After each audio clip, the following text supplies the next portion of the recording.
आज की कल की गिरफ्तारियां और आज का तहवील में लेना, कुछ लोगों को तहकीकात के दायरे को वसी करना, क्या देख रहे हैं मुस्तकबिल? बिस्मिल्लाहिर्रहमानिर्रहीम, अस्सलातु वस्सलामु अलैका या सय्यदी या रसूल अल्लाह, अस्सलातु वस्सलामु अलैका या सय्यदी या हबीब अल्लाह, ताजदार ख़त्म नबूवत जिंदाबाद जिंदाबाद। मैं आपकी इस खबर पे ना, आपके इन सवालात पे चंद सवालात छोड़ के जा रहा हूँ। अभी आपने फुटेज दिखाई इमरान खान के सेल पे, इमरान खान की बारक में वीडियो कैमरे लगे हुए हैं, ऑडियो भी नहीं है, ऑडियो भी है और साथ वीडियो भी है, दोनों लगे हुए हैं और जदीद तरीन कैमरे लगे हुए हैं जिसकी रसाई इतनी ज़्यादा है कि एक एक सेकंड की उनकी जो मूवमेंट है वो चेक होती है। इसी तरह ना जी, अब जिस जगह पे एक एक सेकंड की मूवमेंट चेक होती हो, जहां पर उनके कैमरे इतने तेज़ हों कि जिसकी इंतहा कोई ना हो, तो किस तरह मुमकिन है यासर साहब कि टेलीफोन पर कोई गुफ्तगू करवाता हो उनकी और वो उन वीडियो कैमरों में ना आती हो? क्या वहाँ पर मौजूद सारा अमला, क्या वहाँ पर मौजूद तमाम लोग इस चीज़ में मुलव्वस थे? क्या उस वक्त कैमरे बंद कर दिए जाते थे? क्या उस वक्त कैमरों को किसी और जगह शिफ्ट कर दिया जाता था? एक सवाल मैं कल से, मुझे जो भी लोग, मैं बड़े बड़े मारूफ एंकर्स का प्रोग्राम देख रहा हूँ, अपने तजियाकारों का देख रहा हूँ, क्योंकि हम तो सीख रहे हैं ना, हम उनको देख कर सीखते हैं। मुझे समझ नहीं आई कि उनकी नज़र इस तरफ क्यों नहीं जाती। खुद वो कहते हैं कि इमरान खान की सिक्योरिटी की खातिर मॉनिटरिंग टीम वहाँ बैठी है जो कैमरों पे 24 घंटे नज़र रखती है। ये इमरान खान की बार की तस्वीरें, वीडियो कैमरे, एक दिन पहले उनकी चहलकदमी करते हुए एक तस्वीर बाकायदा भेजी गई, बाकायदा सोशल मीडिया पे वायरल की गई। तो फिर मुझे बताएं, जिस डिप्टी सुपरिटेंडेंट ने, असिस्टेंट डिप्टी सुपरिटेंडेंट ने वो वीडियो मोबाइल दिया होगा जिससे कहते हैं जो उनके राब्ते होते थे, जिससे वो कहते हैं कि पैगाम रसानी का वो जरिया बनते थे, तो फिर वहाँ पर मौजूद तमाम लोगों को मुअत्तल कर देना चाहिए, तमाम लोगों से तफ्तीश करनी चाहिए। फिर वहाँ पे 1 नहीं, 2 नहीं, 3 नहीं, 4 नहीं, 5 नहीं, 6 नहीं, 7 नहीं, 8 नहीं, 9 नहीं, सब के सब थे। क्योंकि ये रियासती रेट के ऊपर सवाल होता है। बिल्कुल, रियासती रेट के ऊपर सवाल होता है। फिर कैमरे कौन चेक करता था, उस मीटिंग पे कौन बैठा था? नंबर 1। आपको मैं सवाल का, जो गिरफ्तारी वाली बात थी, कल आपने कहा, मैंने कहा नहीं हुई, लेकिन आपकी बात दुरुस्त थी, वो गिरफ्तारी हुई। लेकिन क्या जब तक एक मामला कंप्लीट ना हो जाए, क्या इस पाकिस्तान के अंदर आज तक किसी सियासी जमात को ये हक हासिल था? क्या किसी सियासी जमात ने ये जुर्रत की थी कि वो इल्ज़ामात लगा दे? अभी इंटेरोगेशन हो रही है, अभी इन्वेस्टिगेशन हो रही है, अभी सारा कुछ चल रहा है। हो सकता है इससे भी बड़ा काम हो सकता ऐसी चीजें हो जो आप और मैं सोच भी नहीं सकते, हो सकता कुछ भी ना हो सकता बिल्कुल क्लीन चिट हो। लेकिन ये किसने अता तारड़ साहब को ये इख्तियार दे दिया कि आप जाके एक प्रेस कॉन्फ्रेंस कर दें, आप जाके इशारा कुछ और कर दें? ये शर्जील मेमन साहब को किसने इख्तियार दे दिया? ये सियासी जमातों के लोगों को किसने इख्तियार दे दिया? आप एक तरफ कहते फिरते हैं, एक तरफ खबर चलाती है कि नवाज शरीफ ने मना कर दिया इस पर बात करने को। तो तारक फजल चौधरी साहब किस जमात से तल्लुक रखते हैं? क्या उन्होंने बात नहीं की इस पर? क्या उन्होंने नाम नहीं लिए? क्या तारड़ साहब उस मीटिंग से उठ के नहीं आए जब प्रेस कॉन्फ्रेंस की है? तो क्या बात करती हैं यासर साहब?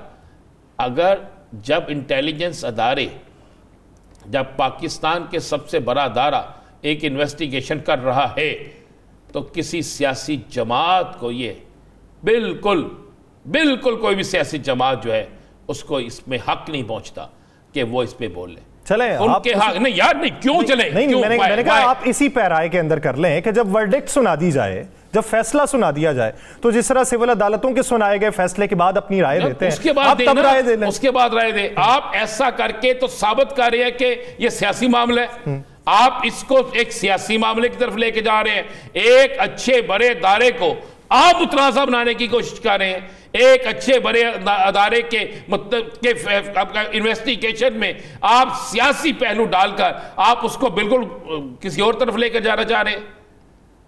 वो तो इस तरह लगता है कि जैसे सारी चीज़ उनके पास। तारक फजल जो सब कहते हैं हमें पता है हमारे इसमें और क्या क्या अहम तरीन चीज़ें हैं, अरे ये अभी हम बताएंगे नहीं। आपको कैसे पता भाई? उस दायरे की इन्वेस्टिगेशन तो इंतहाई खुफिया होती है, आपको कैसे पता? अता तारड़ साहब ने वक्त से पहले अक्सर पेशन गोई कर देते, उन्होंने भी कर दी। शरजील मेमन साहब ने भी कर दी। रहंदे रूंदे जिले को रह गए ने वो भी कर छेंगे। बल्कि अभी मैं सुन रहा था आते हुए एक टीवी चैनल पर, आपके दोस्त जो है राना एहसान अफजल साहब, वो भी बड़ी पेशन गोई करते जा रहे थे और ऐसी पेशन गोई कर रहे थे जिसकी इंतहा कोई नहीं। मैं हंस रहा था कि ये करें, अपने जो काम है वो तो करें यार, अवाम को रिलीफ दें। अवाम को आपने जो वादा किया था बिलों का, अब भी 0 यूनिट पर 2600 बिल है। 2600 0 यूनिट पर बिल दिखा सकता हूं। अभी आपने अवाम को रिलीफ क्या दिया? पता क्या मसला यासर साहब, इन सियासी जमातों के पास ना, तब ये इक्तदार में आई है, इनके पास 9 मई इमरान खान के मुकदमे, इनके अलावा इनके पल्ले है क्या? मुझे एक चीज बता दें, इनके पल्ले है क्या? नहीं, या तो इन्होंने गिरफ्तार किया होता ना, ओ यार छोड़ देना, इन्होंने गिरफ्तार कोई कारनामा होता, वो उनका अपना मामला है भाई, वो अपने इदारे में चला रहे हैं, वो अपने इदारे में चला रहे हैं और आपके पास नैरेटिव कोई नहीं है और आप अपनी चीजों पे पर्दा डालने के लिए सिर्फ उसी की प्रेस कॉन्फ्रेंस करते हैं। बात यह है कि उनके इदारे की एक पॉलिसी है मिलिट्री की, वो अपने इदारे के अंदर रखते हैं, पूरी इन्वेस्टिगेशन करते हैं, मेरिट पे फैसला करते हैं। वो तुसी उठ के आगे अपना अपना लेक्चर देना शुरू करते हैं, तुसी राजनीति बन गए। इस पे तो प्रेस रिलीज आनी चाहिए थी, इस पे तो कॉल आनी चाहिए थी इन तमाम सियासी जमातों को कि भाई आप खामोश रहे, हम अदारे के अंदर एक शफाफ इन्वेस्टिगेशन कर रहे हैं। आप जाके फौजदारी मुकदमा देखें, आपके पास तो साल हो गया, आपके पास रिकॉर्ड नहीं है, कैमरों का रिकॉर्ड आप नहीं ला सकते, गवाह आप नहीं ला सकते। गवाह भी आपने ऐसे पैदा की है कि जिस वक्त कोई किसी जगह होता नहीं, आपने उस जगह पे बना दिया होता है, पता आपको किसी चीज का होता नहीं है। पल्ले नीते लादे कर दी मेला मेला, ये तो आलम हो चुका है भाई। बात ये है कि आप बताएं ना, आपने किया क्या है? आज बड़े मियाँ साहब जोशे सियासत में आए हैं, खिताबत में अभी तक नहीं है, सियासत में आए हैं, और आज उन्होंने एक मीटिंग कर ली है।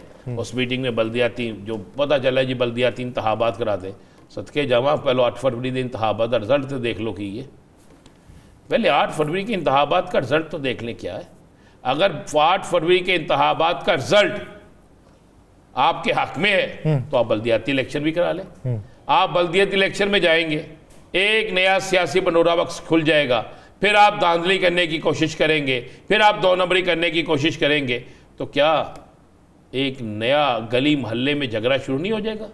वो सियासत जो गली मोहल्ले से बाहर थी, वो गली मोहल्ले तक लेके जाएंगे। 190 मिलियन पाउंड का जो केस है, उसका ट्रायल तकरीबन मुकम्मल होने वाला है। अब उसी केस के हवाले से काजी फाइज ईसा साहब भी रिमार्क्स दे चुके हैं आज की समात में।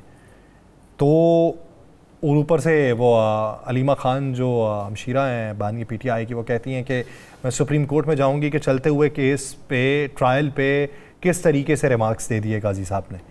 तो क्या नतीजा इसका निकलेगा? देखें, अब मैं जो बात करूंगा तो किसी और जुमरे में ना चली जाए। बाद में जब केस चल रहा होता है तो उस पर ट्रायल पे अगर ऊपर से कोई रिमार्क्स आ जाए तो उस पर एक असर तो पड़ता है ना। एक इसमें तो कोई दूसरी राय नहीं, ट्रायल कोर्ट है और ट्रायल कोर्ट अदालत उस्मा की तरफ से, तो मेरा ख्याल है ये मुनासिब नहीं है। तो उसकी बात है क्या होगा उस केस में। वो केस बनाई इसलिए गया कि खान साहब को सजा दी जाएगी, तो सजा ही होगी। खान साहब को सजा ही देनी है ना उन्होंने। खान साहब को सजा देंगे, सजा आगे जाके ख़त्म हो जाएगी। आगे भी इतनी सजाएं दी हैं, सजा तो ख़त्म हो जाती है ना। सजा कोई लंबी चोरी तो नहीं दी जाती, सजा आकर ख़त्म हो जाती है, और देते लंबी चोरी हैं, ख़त्म बहुत जल्द हो जाती है। ये थोड़ा सा पीरियड है या सर, इस पीरियड में ये सब कुछ चलना ही चलना है कि किसी तरीके से तहरीक इंसाफ जो है वो अपनी हिम्मत हार जाए, किसी तरीके से तहरीक इंसाफ जो है उसका मोराल डाउन हो जाए, किसी तरीके से तहरीक इंसाफ जो है उसकी पोजीशन कमज़ोर हो जाए, किसी तरीके से जो इमरान खान है वो कंप्रोमाइज़ कर ले। अच्छा, अब स्टेज ऐसी आ चुकी है कि कोई भी कंप्रोमाइज़ करने के लिए तैयार नहीं है। मज़ाकरात बराए पाकिस्तान की खातिर तो हो सकते हैं, पाकिस्तानी मौशियत की खातिर तो हो सकते हैं, लेकिन अगर आप ये कहें कि 1 साइडेड ट्रैक पे सारा कुछ चले तो ऐसा मुमकिन नहीं है। अलीमा खान साहब ने सुबह ऐलान तो किया जाने का, अब सुबह देखते हैं वो जाती हैं क्या होता क्या नहीं होता। लेकिन एक चीज़ तो मुझे बताइए, ये 14 अगस्त का दिन गुजर गया जी, और आपने 14 अगस्त में पूरे पाकिस्तान के अंदर कोई मुस्लिम लीग नून का इज्तिमा देखा? कोई देखा आपने?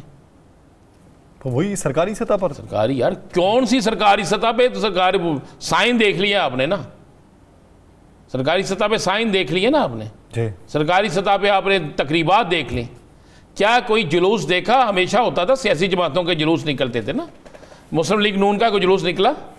पीपल्स पार्टी का कोई जुलूस निकला?